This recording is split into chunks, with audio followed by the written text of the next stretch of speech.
تعالیٰ نے تمہارے لیے مقرر فرمایا ہے۔ والذی اوحینا الیک، اور یہ وہی دین ہے جو ہم نے اے نبی صلی اللہ علیہ وسلم آپ پر نازل کیا۔ وما وصینا بہ ابراہیم و موسیٰ و عیسیٰ، اور یہ وہی دین ہے جس کی وصیت یا نصیحت ہم نے ابراہیم، موسیٰ اور عیسیٰ علیہم السلام کو بھی کی تھی۔ اور ان سب پر جو دین اللہ تعالیٰ نے نازل فرمایا تھا، جس دین کو ان تمام انبیاء علیہم السلام کے لیے اللہ تعالیٰ نے نازل کیا تھا، مقرر کیا تھا، جس دین کی نصیحت، جس دین پر چلنے کی تاکید ان تمام انبیاء علیہم السلام کے لیے اللہ تعالیٰ نے کی تھی، وہ دین کیا ہے؟ دین اسلام ہے۔ اور وہ نصیحت کیا تھی؟ ان اقیم الدین، کہ وہ دین کو قائم کریں، دین کو قائم کریں، دین کو قائم کریں، ولا تتفرقوا فیہ، اور اس میں تفرقہ بازی نہ کریں۔ یہ وہ تھیم ہے، خلاصہ ہے دین اسلام کا، جو اللہ تعالیٰ نے حضرت نوح، حضرت ابراہیم، حضرت موسیٰ، حضرت عیسیٰ اور خاتم النبیین حضرت محمد مصطفیٰ صلی اللہ علیہ وآلہ وسلم پر نازل کیا تھا۔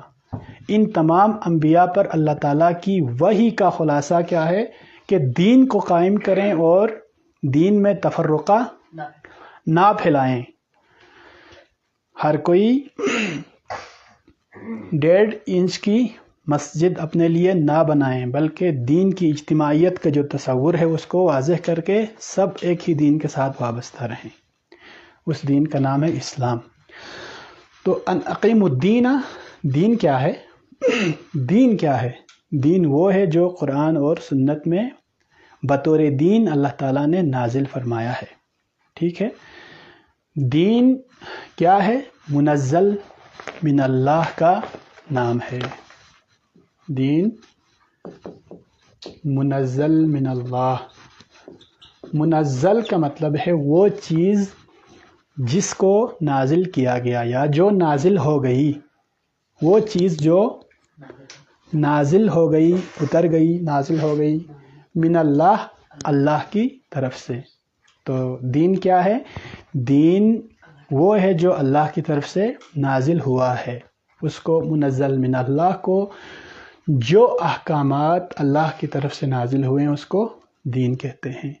اور وہ جو دین ہے، سب سے پہلے اللہ تعالیٰ نے انسان کی فطرت میں دین کے بنیادی اصولوں کو رکھا تھا، پھر ان اصولوں کی تفصیلات، تذکیر اور یاد دہانی کے لیے اللہ تعالیٰ نے انبیاء علیہم السلام کے ذریعے سے، وحی کے واسطے کے ذریعے سے تمام انسانوں تک پہنچایا ہے۔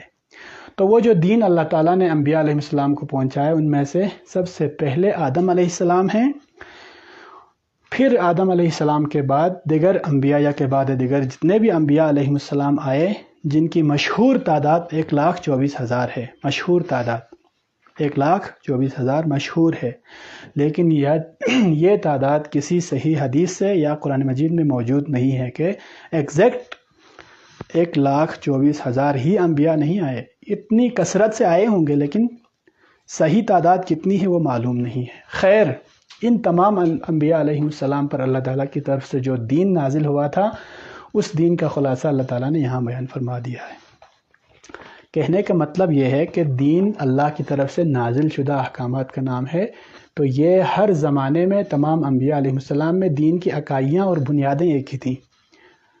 وہ کیا ہے؟ اللہ تعالیٰ کی توحید، جس کی تمام انبیاء تبلیغ فرماتے تھے، ٹھیک ہے؟ اور نفس کی تہذیب، تزکیہ نفس کرنا، اپنے آپ کو پاک کرنا، اس کی تعلیم سارے انبیاء دیتے تھے۔ اور ہر نبی کی نبوت اور رسالت، جو رسول تھے ان کی رسالت، اور جتنے انبیاء تھے ان کی نبوت، یہ ہر نبی اس کی طرف اپنے اپنی قوم کو بلاتے تھے، کیونکہ انبیاء علیہ السلام اللہ تعالیٰ کے نمائندے ہیں۔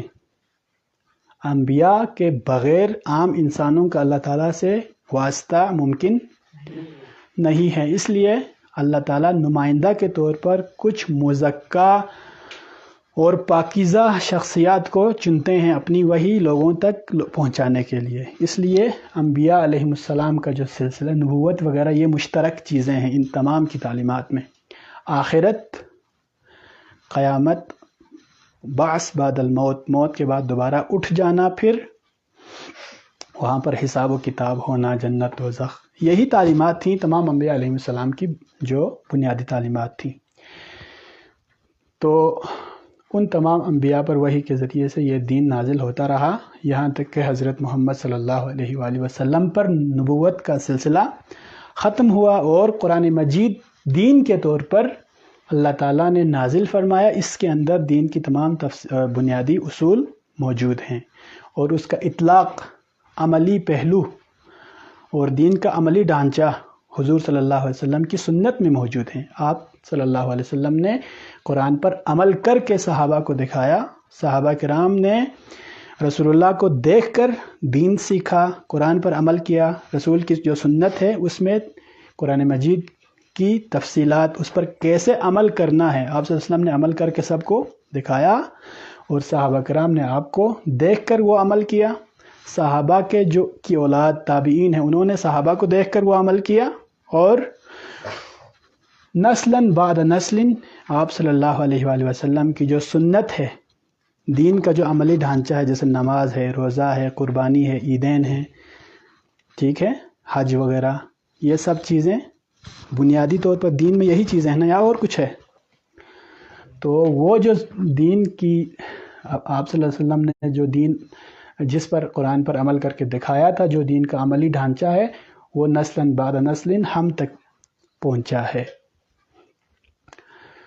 تو اس دین کے بارے میں ہمیں قرآن مجید، میرا پوائنٹ یہ ہے کہ قرآن مجید جو کہ اللہ تعالیٰ کی طرف سے منزل من اللہ ہے، یعنی اللہ کی طرف سے جو دین نازل ہوا ہے وہ قرآن ہے یا سنت ہے، دین یا قرآن میں ہے یا سنت میں ہے، اور ہم دین اسلام کو ماننے والے ہیں نا، دین پر عمل کرنے والے ہیں، ماننے والے ہیں، دعوے دار تو ہیں نا، تو دین اسلام پر ہم لوگ عمل کرنے والے ہیں، دین کو ماننے والے ہیں، تو ہمیں دین کے بارے جانکاری کہاں سے ہوگی؟